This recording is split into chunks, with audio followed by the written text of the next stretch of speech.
Good day, everyone. This is Mark Vello, and you're listening to Headline News. U.S. columnists. Trump may join the House of Representatives in 2022 as Speaker. American columnists Paul Bedard made a surprising statement in the Washington Examiner on Monday, April the 5th. He believes that former U.S. President Donald Trump is likely to enter the House of Representatives with the support of Republicans and become the Speaker of the House in 2022. Paul talked about how Trump's aides say he is currently focused on helping Republicans win in the 2022 election. He said that if it helps the GOP gain the majority, there is growing support for installing Trump as House Speaker, allowed under House rules.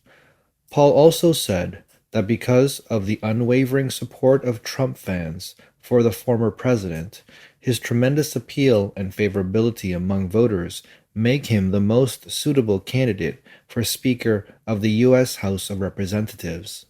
Paul is not the only one who thinks Trump is expected to be Speaker of the House. Ed Martin, president of the website Phyllis Schlafly Eagles, also said the House race needs Trump voters. He said, with the possibility of having Donald Trump as Speaker, conservative voter turnout would be through the roof nationwide. In addition, Trump's daughter-in-law, Lara Trump, asked Donald Trump in a recent interview about his plans to run for president in 2024, and Trump showed openness to running again in the U.S. presidential election, saying at the time, "You do have hope. That I can tell you."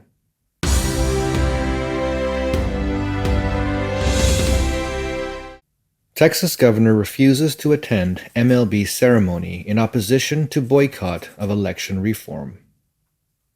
Texas Governor Greg Abbott said Monday, April 5th, that he will not throw out a ceremonial first pitch at the Texas Rangers home opener.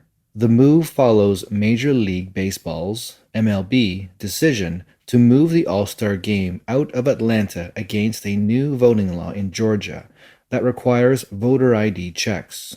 Abbott thanked MLB Chief Operating Officer Neil Liebman for the invitation. He wrote, "I was looking forward to it until Major League Baseball adopted what has turned out to be a false narrative about the election law reforms in Georgia, and based on that false narrative, moved the MLB All-Star Game from Atlanta." He continued, "It is shameful that America's pastime is not only being influenced by partisan political politics, but also perpetuating false political narratives." He said that Texas will not seek to host an All-Star Game or any other MLB special events. He added that he has deep respect for the Texas Rangers organization. The Rangers' home opener is against the Toronto Blue Jays on April 5th. MLB announced on April 2nd that it was pulling its All-Star Game with MLB Draft from Georgia in retaliation for Georgia lawmakers passing Bill SB 202, which strengthens election security and requires voters to provide identification when casting absentee ballots. MLB Commissioner Robert Manfred Jr. said the move was the best way to demonstrate our values as a sport, adding that the league fundamentally supports voting rights for all Americans and opposes restrictions to the ballot box. In addition to MLB, Coca-Cola, Delta Airlines, Citigroups, and many other companies issued similar statements, with Coca-Cola CEO James Quincy calling the election reform law unacceptable and a step backward. Big business opposition to Georgia's new voting law have sparked a wave of resistance from Republicans. Over the weekend, Georgia lawmakers demanded that Coca-Cola products be immediately removed from office to condemn the company's actions. And former President Donald Trump has called for a boycott of companies that oppose the SB 202 election reform bill. He said, "Don't go back to their products until they relent. We can play a better game than them." On Monday, April 5th, U.S. Senate Minority Leader Mitch McConnell issued a criticism of the corporation's opposition to voting restrictions, saying that big business execs should not take on Georgia's new voting law. My warning to corporate America is to stay out of politics. Speaking in Kentucky, McConnell said that businesses will invite serious consequences if they become a vehicle for far-left mobs to hijack our country from outside the constitutional order.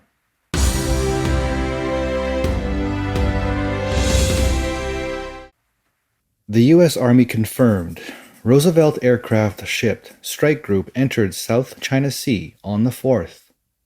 The U.S. Navy confirmed on April 6 that the Theodore Roosevelt Carrier Strike Group entered the South China Sea on April 4th for the second time since its assignment to the U.S. 7th Fleet Area of Operations in 2021. Admiral Doug Verissimo, commander of the Carrier Strike Group 9, said the strike group is very happy to be back in the South China Sea. It is great to be back in the South China Sea to reassure our allies and partners that we remain committed to freedom of the seas, said Verissimo. Over the course of the strike group's deployment, we have demonstrated our commitment to the rules-based order in the Indo-Pacific region by operating with our friends from South Korea, Japan, Australia, India, and Malaysia. We look forward to continuing to sail together with all those that embrace our collective vision of security and stability in one of the most important regions in the world, he said. The report said the USS Roosevelt Strike Group also sailed into the South China Sea at the end of January, and the 7th Fleet alleged that the Roosevelt Strike Group entered the South China Sea to ensure freedom of the seas, building partnerships that foster maritime security and conduct a wide range of operations. According to the Central News Agency, not only did the Roosevelt Strike Group enter the South China Sea in the morning of the 4th, but the USS Mustin, a U.S. destroyer, also appeared in the Yangtze River estuary in the East China Sea during the early hours of the 3rd.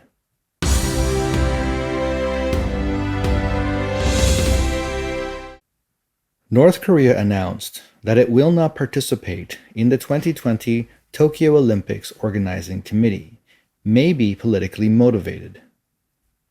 The Pyongyang government announced today on the official website of sports in the DPRK that it will not participate in the Tokyo Olympics in Japan this summer, becoming the first country in the world to state that it will not participate. The Tokyo Olympic Committee speculated that North Korea's move may be due to political factors. The South Korean media analyzed that it is more likely due to the recent ongoing diplomatic confrontation with Japan. According to Sports in the DPRK, the North Korean Olympic Committee held a discussion by video conference on the 25th of last month, in which the members decided not to participate in the 32nd Olympic Games to be held in Tokyo in July, based on protecting the health of athletes from the threat of virus infection. The original expectation of the Olympic Games would allow North Korea to have a friendly dialogue with South Korea. The United States and Japan has also fallen through.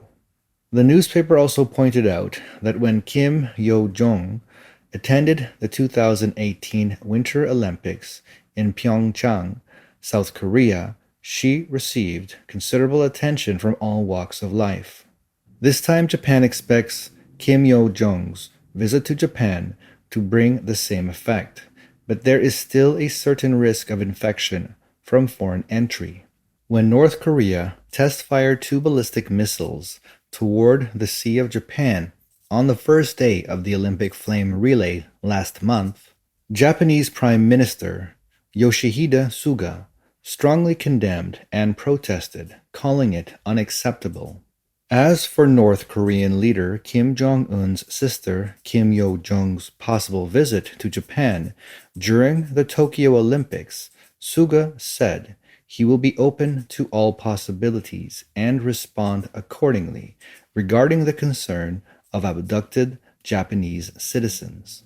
The Japan Broadcasting Association (NHK) reported that Olympic Minister Tamayo Marakawa said she had seen news reports today that North Korea would not participate in the Tokyo Olympics and was seeking details. Chief Cabinet Secretary Katsunobu Kato said that the Japanese government will continue to make efforts to develop comprehensive anti-epidemic measures and create an environment in which most countries and regions can participate in the Tokyo Olympics with peace of mind. Kyodo News reported that the head of the organizing committee, who was in contact with each national or regional Olympic committee, said it was out of the blue and that he had not heard any information about North Korea's non-participation in the Tokyo Olympics.